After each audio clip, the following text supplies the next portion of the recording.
ನೀನಂತೂ ನನ್ನ ಪೊದ್ದು ಡಾರ್ಲಿಂಗ್ ಬಲ್ಗೈ ಎಡಗೈ ಆಗೋಗ್ಬಿಟ್ಟಿದ್ಯಾ. ಏನೋ ನೀನು ಪೊದ್ದು ಥರನೇ ತಯಾರಾಗೋಗ್ಬಿಟ್ರೆ ಹೆಂಗೆ ಹೇಳು? ಹ್ಞೂ, ಎಲ್ರೂ ಕಷ್ಟಕ್ಕೂ ಸಹಾಯ ಮಾಡೋದು, ಎಲ್ರಿಗೂ ಬುದ್ಧಿವಾದ ಹೇಳೋದು, ಬರೀ ಇದೇ ಆಯಿತು ನಿಂದು ನನ್ನ ಪೊದ್ದು ಡಾರ್ಲಿಂಗ್ ಬುದ್ಧಿ ಹೇಳಿ ಹೇಳಿ ಹೇಳಿ ಹೇಳಿ ಹೇಳಿ ಹೇಳಿ ನಾನೇ ಸುಸ್ತಾದೆ. ಈಗ ನೀನೊಬ್ಳು ಬಾಕಿ ಇದೆಯಾ ನೋಡು. ಅಯ್ಯೋ ಬಿಡು ಭೈರವ. ನಾವು ಮಾಡ್ದೆ ಇನ್ನು ಯಾರು ಮಾಡ್ತಾರೆ ಸಹಾಯನ?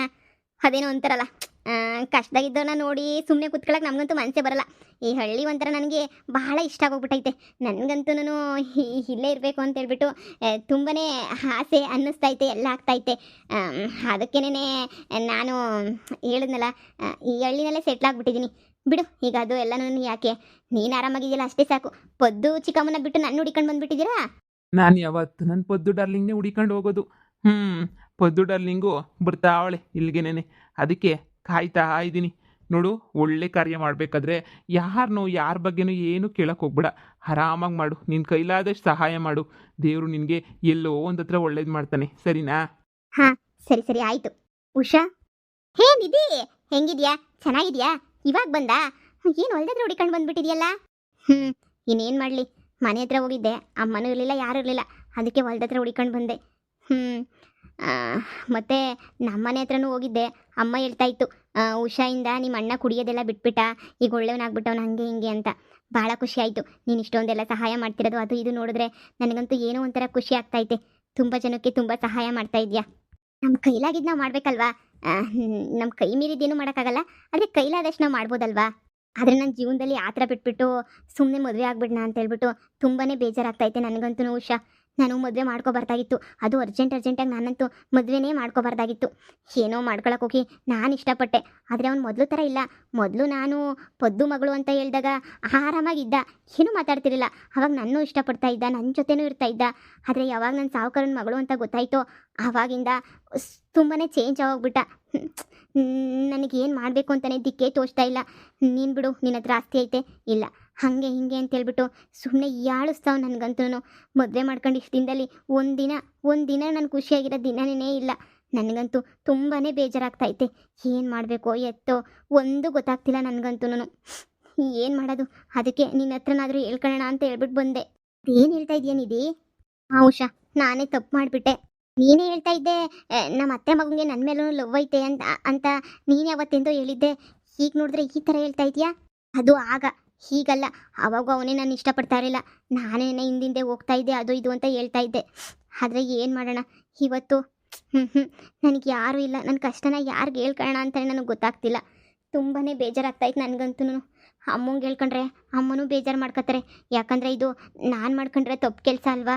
ಪಾಪ ನಮ್ಮಮ್ಮ ಇದರಲ್ಲಿ ಯಾಕೆ ಕಷ್ಟ ಅನುಭವಿಸ್ಬೇಕು? ನಾನು ಅಜ್ಜಿ ಆ್ಯಕ್ಟಿಂಗ್ ಮಾಡಿಬಿಟ್ಟು ಇಷ್ಟೆಲ್ಲ ಮಾಡಿದ್ದು.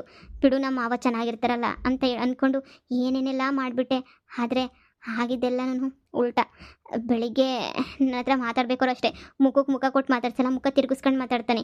ಆ ಸಾವುಕಾರನ ಮಗಳು ಅಂತ ಗೊತ್ತಾದಾಗಿಂದನೇ ನಂಗೆ ಇಷ್ಟೊಂದು ಪ್ರಾಬ್ಲಮ್ ಸ್ಟಾರ್ಟ್ ಆಗಿದ್ದು. ಈಗ ಏನು ಮಾಡೋಣ, ಏನು ಬಿಡೋಣ ಒಂದು ಗೊತ್ತಾಯ್ತಿಲ್ಲ. ಅದಕ್ಕೆ ನಿನ್ನ ಹತ್ರ ಹೆಲ್ಪ್ ತಗೊಳ್ಳೋಣ ಅಂತ ಬಂದೆ. ಅದಕ್ಕೆ ಯಾಕೆ ಯೋಚನೆ ಮಾಡ್ತೀಯಾ? ಏನೋ ಒಂದು ಮಾಡಿದ್ರೆ ಆಯ್ತು ಬಿಡು. ನಮ್ಮ ಭೈರವ ಇಲ್ವಾ? ಭೈರವ, ಪ್ಲೀಸ್ ಪ್ಲೀಸ್ ಪ್ಲೀಸ್ ನಿಧಿಗೆ ಸಹಾಯ ಮಾಡು. ನೋಡು, ಮದುವೆ ವಿಚಾರಕ್ಕೆ ಆ ವಿಚಾರಕ್ಕೆ ಈ ವಿಚಾರಕ್ಕೆ ನಾನು ಬರಲ್ಲ. ಈ ಥರ ವಿಚಾರಕ್ಕೆಲ್ಲ ನಾನು ಸುಮ್ಮನೆ ಮದ್ಯಕ್ಕೆ ಹೋಗ್ಬಾರ್ದು, ಗಂಡ ಹೆಂಡತಿ ಮದ್ಯಕ್ಕೆ ಅಂತ ಹೇಳ್ಬಿಟ್ಟು. ನೋಡು ನಿಧಿ, ನೀನು ಮಾಡಿದ್ದೇನೆ ತಪ್ಪು. ಆ ಹುಡ್ಗಂಗೆ ಇಷ್ಟ ಇಲ್ವಾ ಏನು ಅಂತ ಕೇಳ್ದೇನೆ ನೀನು ಮದುವೆ ಮಾಡ್ಕೊಂಡ್ಬಿಟ್ಟೆ. ನೋಡು, ಇದರಲ್ಲಿ ನಾನಂತೂ ಮದ್ಯಕ್ಕೆ ಏನು ಕೈ ಹಾಕೋಕ್ಕಾಗಲ್ಲ. ನಿನಗೆ ಏನು ಬೇಕೋ, ನಿನ್ಗೆ ಏನು ಅನ್ನಿಸ್ತೈತೋ ಅದನ್ನು ಮಾಡು. ಅವನ್ನ ಬದಲಾಯಿಸ್ಕೋಬೇಕು, ಒಂದು ಹೆಂಡ್ತಿ ಹಾಕಿ ನೀನೇ ಬದಲಾಯಿಸ್ಕೋಬೇಕು. ಅಲ್ಲ ಭೈರವ, ಹಿಂಗೆ ಅಂದ್ಬಿಟ್ರೆ ಹೆಂಗೆ? ಏನಾದರೂ ಒಂದು ಪ್ಲಾನ್ ಕೊಡು ಸಾಕು, ಹೋಗ್ಲಿ. ನೀನು ಬಂದೇನು ಸಹಾಯ ಮಾಡಲೇಬೇಕು ಅಂತ ಕೇಳ್ತಾ ಇಲ್ಲ, ಒಂದು ಚಿಕ್ಕ ಪ್ಲಾನ್ ಹೇಳು. ನಾವು ಸ್ಟಿಲ್ ಬ್ಯಾಚುಲರ್, ನನಗೆ ಮದುವೆನೇ ಆಗಿಲ್ಲ. ಈ ಗಂಡ ಹೆಂಡ್ತಿ ಕತೆ ಏನು ಗೊತ್ತಾಗ್ಬೇಕು ನನಗೆ? ಏನೂ ಗೊತ್ತಾಗಕ್ಕಿಲ್ಲ ನನಗಂತೂ. ಗಂಡ ಹೆಂಡ್ತಿ ಯಾಕೆ ಹೆಂಡ್ತಿನ ಇಷ್ಟಪಡಲ್ಲ, ಯಾಕೆ ಗಂಡನ ಇಷ್ಟಪಡಲ್ಲ? ನನಗಂತೂ ಇಲ್ಲಿ ತನಕ ನನಗಂತೂ ಬಗೆಹರಿಯದ ಸಮಸ್ಯೆಗಳಾಗೋಗ್ಬಿಟ್ಟೈತೆ. ನೋಡು, ನೀನೇ ನಿನ್ನ ಗಂಡನ ಹತ್ರ ಅವ್ನ ಇಷ್ಟ ಕಷ್ಟ, ಅವ್ನು ಎಲ್ಲಿ ಹೋಗ್ತಾನೆ ಎಲ್ಲಿ ಬರ್ತಾನೆ, ಯಾರನ್ನಾದ್ರೂ ಇಷ್ಟಪಡ್ತಾ ಇದ್ನ ಏನು ಎತ್ತ ಪ್ರತಿಯೊಂದು ತಿಳ್ಕೊಳಕ್ಕೆ ಪ್ರಯತ್ನ ಪಡು, ಎಲ್ಲ ಗೊತ್ತಾಗುತ್ತೆ. ಅದು ಬಿಟ್ಟು ಈ ಸನ್ಯಾಸಿ ಹತ್ರ ಬಂದುಬಿಟ್ಟು ಸಂಸಾರದ ವಿಚಾರ ಕೇಳ್ತಿರಲ್ಲ. ನನಗೆ ಯಾರ ಕಷ್ಟ, ನಮ್ಮ ಸಿಂಗಲ್ಸ್ ಕಷ್ಟ ನಿಮಗೆಲ್ಲ ಏನು ಗೊತ್ತು? ನಮ್ಮ ಸಿಂಗಲ್ಸ್ಗೆ ಎಷ್ಟು ಕಷ್ಟ ಆಗ್ತೈತೆ ಗೊತ್ತಾ? ಎಲ್ಲ ಮದುವೆ ಮಾಡ್ಕೊಂಡು ನೆಮ್ಮದಿಯಾಗಿದ್ದೀರಾ, ನಾನು ಪೊದ್ದು ಡಾರ್ಲಿಂಗು ಏನೋ ಹೇಳಿ ಹೇಳಿ ಹೇಳಿ ಹೇಳಿ ನನ್ನ ಇಲ್ಲಿ ತನಕ ಕರ್ಕೊಂಡು ಬಂದ್ಬಿಟ್ಲು. ನನ್ನಂತೂ ಯಾರ ಜೊತೆನೂ ಮಿಂಗಲ್ ಆಗಕ್ಕೆ ಬಿಡಲಿಲ್ಲ, ಬರೀ ಸಿಂಗಲ್ ಆಗಿರಂಗೆ ಮಾಡಿಬಿಟ್ಲು. ಭೈರವ, ನಾನಿಲ್ಲಿ ಅಳ್ತಾ ಇದ್ರೆ ನೀನಿಲ್ಲಿ ಏನು ಮಾಡ್ತಿದ್ಯಾ ನೋಡಿ ನೀನು. ಇನ್ನೇನಿದೆ, ಇಷ್ಟ ಇಲ್ದಿರ ಮದುವೆ ಮಾಡ್ಕೊಂಡ್ರೆ ಹಂಗೆ ಅಲ್ವಾ? ಒಂದು ಮಾತು ಕೇಳಬೇಕಿದ್ದು ತಾನೇ. ನಿಧಾನಕ್ಕೆ ಕೂತ್ಕೊಂಡು ನಿಧಾನಕ್ಕೆ ಮಾತಾಡು. ಇಲ್ಲ ಅವ್ನಿಗೇನು ಇಷ್ಟ, ಅವ್ನು ನಿನ್ನನ್ನು ಯಾಕೆ ಇಷ್ಟಪಡ್ತಾ ಇಲ್ಲ, ಏನು ಎತ್ತ ಅಂತ ನಿಧಾನಕ್ಕೆ ತಿಳ್ಕ. ಎಲ್ಲದಕ್ಕೂ ನಿನಗೆ ಸಿಗ್ತೈತೆ ಪರಿಹಾರ, ಸರಿನಾ? ಯಾವುದ್ರ ಬಗ್ಗೆನೂ ಯೋಚನೆ ಮಾಡಬೇಡ ನೀನು. ಇಷ್ಟ ಇಲ್ದಿರ ಮದುವೆ ಮಾಡ್ಕೊಂಡ್ರದು ತಪ್ಪು ನಿಂದೇನೆ. ಆ ತಪ್ಪನ್ನ ಸರಿ ಮಾಡ್ಕೊಳ್ಬೇಕಾಗಿರೋ ಜವಾಬ್ದಾರಿಯೂ ನಿಂದೇನೆ.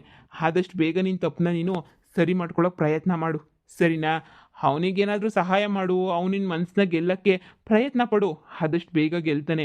ಅವನು ಅವತ್ತಿಂದ ಬಡ್ತಾನ ಅಂತ ಬೆಳೆದವನಲ್ವಾ, ಈಗ ಸಡನ್ನಾಗೇ ನನ್ನ ಹೆಂಡ್ತಿನೇ ಗ್ರೇಟ್ ಆಗೋಗ್ಬಿಟ್ಲು, ನಾನು ತುಂಬ ಚೀಪು, ಅವಳೇ ದುರಂಕಾರ ಮಾಡ್ತಾಳೆ, ನನಗಿನ್ನ ಅವಳೇ ಮೇಲ್ಗೈ, ಈ ಗಂಡಸ್ರಿಗೆ ಇದ್ದೇ ಇರುತ್ತಲ್ವ, ಅದೇ ಥರ ದುರಂಕಾರನೇ ಐತೆ ಅವನಿಗೂ. ಸ್ವಲ್ಪ ಇಳಿಸು, ಸರಿ ಹೋಗ್ತಾನೆ. ಏನು ನಿನ್ನೆ ನೋಡೋಕೆ ಚೆನ್ನಾಗಿಲ್ವಾ ಏನು ಇಲ್ವಾ ಹೇಳು, ಅವನೇ ಬಗ್ಲೇಬೇಕು. ನೋಡ್ದ ನಿಧಿ, ಭೈರವ ಹೇಳ್ತಿದ್ರೆ ಸರಿಯಾಗಿ ಐತೆ. ನೀನು ಆ ಭೈರವ ಹೇಳ್ದಂಗೆನೇ ಮಾಡು. ನೀನೇನು ಯೋಚನೆ ಮಾಡಕ್ಕೆ ಹೋಗ್ಬೇಡ. ನಿನ್ನ ಗಂಡ ನೀನು ಹಿಂದೆ ಹಾಗೇನೆ ಓಡೋಡಿ ಬರ್ತಾನೆ. ಮೊದಲು ಗಂಡನ ಮನಸ್ಸನ್ನ ಗೆಲ್ಲಬೇಕು. ನೀನು ಇಷ್ಟ ಇಲ್ದಿರ ಮದುವೆ ಮಾಡ್ಕೊಂಡಿದ್ಯಾ ಅಂತ ಹೇಳ್ಬಿಟ್ಟು ಬೇಜಾರಿರ್ಬೇಕೇನೋ, ಬಟ್ ಒಂದು 6 ತಿಂಗಳು ಎಲ್ಲ ಸರಿ ಹೋಗುತ್ತೆ. ಒಂದು ಪುಟ್ಟು ಮಗು ಬಂದ್ಬಿಟ್ರೆ ಅಂತನೂ ಇನ್ನೂ ಫುಲ್ ಸರಿ ಹೋಗ್ಬಿಡ್ತಾರೆ, ಸರಿನಾ? ನೋಡು, ನಿಮ್ಮ ಅಣ್ಣ ಅಂಥ ಅಣ್ಣನೇ ಬದಲಾಗ್ಬಿಟ್ಟವನೇ. ಅಂಥವೇ ಬದಲಾಗಿರ್ಬೇಕಾದ್ರೆ ಇನ್ನೇನು ಜಸ್ಟ್ ನೀನು ಗಂಡನ ಬದಲಾಯಿಸೋಕ್ಕಾಗಲ್ವಾ? ಬದಲಾಯಿಸು. ಎಂತೆಂಥರೋ ಬದಲಾಗೋರ ಜೀವನದಲ್ಲಿ. ಯಾರೋ ಒಬ್ಬೊಬ್ರು, ನಮ್ಮಮ್ಮ ಶಾರದಮ್ಮ ಅಂಥವ್ರು ಮಾತ್ರ ಬದಲಾಗಲ್ಲ. ಅದು ಬಿಟ್ಟರೆ ಪ್ರತಿಯೊಬ್ಬರೂ ಬದಲಾಗೇ ಆಗ್ತಾರೆ. ನೀನೇನು ತಲೆ ಕೆಡಿಸ್ಕೊಳಕ್ಕೆ ಹೋಗ್ಬೇಡ. ಹೋಗಿ ಆರಾಮಾಗಿ ನಿನ್ನ ಗಂಡನ ಬದಲಾಯಿಸು. ಏನಾದರೂ ಕಷ್ಟ ಅಂತಂದರೆ ನಾನಿರ್ತೀನಿ. ಏನಾದರೂ ಸಜೆಷನ್ ಬೇಕಾದರೆ ಕೇಳು. ಗಂಡ ಹೆಂಡತಿ ಮಧ್ಯೆ ಬರಬಾರ್ದು ಅಂತ ಸುಮ್ಮನೆ ಇದ್ದೀನಿ, ಇಲ್ಲಾಂದರೆ ನಾನೇ ಅವನನ್ನು ಕರೆದ್ಬಿಟ್ಟು ಬುದ್ಧಿ ಹೇಳ್ತಾ ಇದ್ದೆ. ಬೇಡಮ್ಮ ಬೇಡ, ಈ ಗಂಡ ಹೆಂಡತಿ ಸವಸಕ್ಕೆ ಮಾತ್ರ ಹೋಗ್ಬೇಡ. ಈಗಲೇ ಹೇಳಿದ್ದೀನಿ, ಗಂಡ ಹೆಂಡತಿ ಸವಸಕ್ಕೆ ಹೋಗ್ಬಿಟ್ರೆ ಅಪ್ಪ ಇಬ್ಬರು ಒಂದಾಗ್ಬಿಟ್ರು ನಮ್ಮನ್ನ ಅರ್ದು ಚಟ್ನಿ ಮಾಡಿಬಿಡ್ತಾರೆ. ಹೇಳ್ತಾ ಇದ್ದೀನಿ ಉಷಾ, ಹೋಗ್ಬೇಡ, ಹೋಗಲೇಬೇಡ ಗಂಡ ಹೆಂಡತಿ ಮಧ್ಯಕ್ಕೆ. ಎಲ್ಲ ಸರಿ ಹೋಗ್ತದೆ, ನೀನು ಸುಮ್ಮನೆ ಇರು. ಅವ್ರ ಮೇಲೆ ಅವರಿಬ್ಬರು ಒಂದಾಗ್ಬಿಟ್ಟು ನಿನಗೆ ಸರಿಯಾಗಿ ಮಾಡ್ತಾರೆ ಮಂಗಳಾರತಿನ. ಅದೆಲ್ಲ ಬೇಡ ಬೇಡ ಬೇಡ ಬೇಡ ಬೇಡ. ಹೋಗು ಉಷಾ, ಇನ್ನೂ ಏನೇನೋ ಬೇಜಾನ್ ಕೆಲಸ ಐತೆ. ಪಾಪ ನಿನಗೋಸ್ಕರ ಪೇಷಂಟ್ಸ್ ಎಲ್ಲ ವೆಯ್ಟ್ ಮಾಡ್ತಾ ಇರ್ತಾರೆ. ಹೋಗಿ ಮೊದಲು ಕ್ಯಾಮೆ ನೋಡ್ಕೊ ಹೋಗು. ಭೈರವ, ನೀನು ನಮ್ಮ ಅಮ್ಮಂಗೆ ಅಷ್ಟೇ ಸಹಾಯ ಮಾಡೋದು, ನನಗಂತೂ ಯಾವ ಸಹಾಯನೂ ಮಾಡಲ್ಲ ಬಿಡು. ನನಗೆ ಗೊತ್ತಾಯ್ತು, ನಮ್ಮಮ್ಮ ಬರಲಿ. ನಾನು ಅವಾಗಿಂದ ಕಾಯ್ತಾ ಇದ್ದೀನಿ, ನನ್ನ ಪೊದ್ದು ಡಾರ್ಲಿಂಗ್ ಬರಲಿ ಅಂತ. ನಿಮ್ಮ ಅಮ್ಮಂಗಂತೂ ಊರು ತುಂಬ ಫ್ರೆಂಡ್ಸು. ದಾರಿನಾಗೂ ಅರ್ಧ ಗಂಟೆ ನಿಂತು ಮಾತಾಡ್ಕೊಂಡು ಬರೋಷ್ಟೊತ್ತಿಗೆ ನೋಡು ಇಷ್ಟೊತ್ತಾಯ್ತು. ಆಗೋ ನನ್ನ ಪೊದ್ದು ಡಾರ್ಲಿಂಗ್ ಬಂದ್ಲು, ಹೋಗ್ಬಿಟ್ಟು ಮಾತಾಡ್ಸ್ಕೊಳ್ಳೋಣ ಬರೋಣ. ಹಲೋ ಪೊದ್ದು ಡಾರ್ಲಿಂಗ್, ಏನು ಹೇಳು ನಿಧಿ, ಈ ಭೈರವಂಗೂ ನಿಮ್ಮ ಅಮ್ಮಂಗೂ ಅದು ಎಂಥ ಸಂಬಂಧನ ನನಗಂತೂ ಗೊತ್ತಿಲ್ಲ. ಆದರೆ ಭೈರವ ಮಾತ್ರ ಯಾವತ್ತೂ ಚಿಕ್ಕಮ್ಮನ ಬಿಟ್ಕೊಡಲ್ಲ, ಎಷ್ಟು ಸಹಾಯ ಮಾಡ್ತಾರೆ. ದೆವ್ವದಲ್ಲೂ ಒಳ್ಳೆ ದೆವ್ವ ಕೆಟ್ಟ ದೆವ್ವ ಐತೆ ಅಂತ ಹೇಳ್ಬಿಟ್ಟು ಇದನ್ನು ನೋಡೇ ನನಗಂತೂ ಗೊತ್ತಾಗ್ತೈತೆ. ನಾನು ಡಾಕ್ಟರಾಗಿ ದೆವ್ವಗಿವೆಲ್ಲ ನಂಬ್ತಾ ಇರಲಿಲ್ಲ, ಆದರೆ ಈ ಭೈರವನ್ನ ನೋಡಿದ್ಮೇಲೆ ನಂಬಬೇಕೋ ಬಿಡಬೇಕೋ ಒಂದು ಗೊತ್ತಾಗ್ತಿಲ್ಲ. ಎಷ್ಟು ಒಳ್ಳೇದಲ್ವಾ? ಒಳ್ಳೆತನದಿಂದ ಎಷ್ಟೊಂದು ಜನನ ಬದಲಾಯಿಸ್ಬೋದು. ನೀನು ಅಷ್ಟೇ, ನಿನ್ನ ಪ್ರೀತಿ ಒಳ್ಳೆತನದಿಂದ ಆದಷ್ಟು ಬೇಗ ನಿನ್ನ ಗಂಡನ ಬದಲಾಯಿಸು, ಎಲ್ಲ ಒಳ್ಳೇದಾಗುತ್ತೆ. ನಿಮ್ಮ ಅಣ್ಣ ಅವನೇ ಕೂತವನೆ, ಎಷ್ಟು ಚೆನ್ನಾಗವನೇ ಗೊತ್ತಾ? ಕುಡಿಯೋದು ಬಿಟ್ಟವನಂತೆ, ಆರಾಮಾಗಿ ಹೆಂಡತಿ ಸಂಸಾರ ಮಾಡಿಕೊಂಡು ಆರಾಮಾಗಿರ್ತಾನೆ. ನೀನೇನು ತಲೆ ಕೆಡಿಸ್ಕೊಬೇಡ. ನಡಿ, ನಾನು ನಿನ್ನ ಜೊತೆ ಬರ್ತೀನಿ, ನಿಮ್ಮ ಮನೆಗೆ ಹೋಗೋಣ. ನೀನು ನಿಮ್ಮ ಅಣ್ಣ ಇಬ್ಬರೂ ಒಂದಾಗಬೇಕು, ಅದೇ ನನ್ನ ಆಸೆ. ನೀವೆಲ್ಲ ಒಂದಾದರೆ ಇನ್ನೇನು ಬೇಕು ಹೇಳು? ನೀನು, ನಿಮ್ಮಪ್ಪ, ನಿಮ್ಮಮ್ಮ, ನಿಮ್ಮ ಅಣ್ಣ ಎಲ್ಲ ಒಂದಾಗಿ ಖುಷಿಯಾಗಿರಬೇಕು, ಅಷ್ಟೇ ಸಾಕು. ಪದ್ದು ಚಿಕ್ಕಮ್ಮನಂಗೆ ಎಷ್ಟೆಲ್ಲ ಸಹಾಯ ಮಾಡೋರೆ, ನಾನು ನಿನಗೋಸ್ಕರ ಇಷ್ಟು ಸಹಾಯ ಮಾಡಿದಂಗೆ ಇರ್ತೀನ? ಬಾ. ನಮ್ಮ ಅಣ್ಣನ ಅವನ ಅಣ್ಣ ಅಂತ ಕರೆಯೋಕೆ ನಂಗೆ ಬೇಜಾರಾಗ್ತೈತೆ. ಅವನ ಸವಾಸ ನನಗಂತೂ ಬೇಡಪ್ಪ. ಸುಮ್ಮನೆ ಬಾ, ಮನೆಗೆ ಹೋಗೋಣ. ಹಲೋ ನಿಧಿ,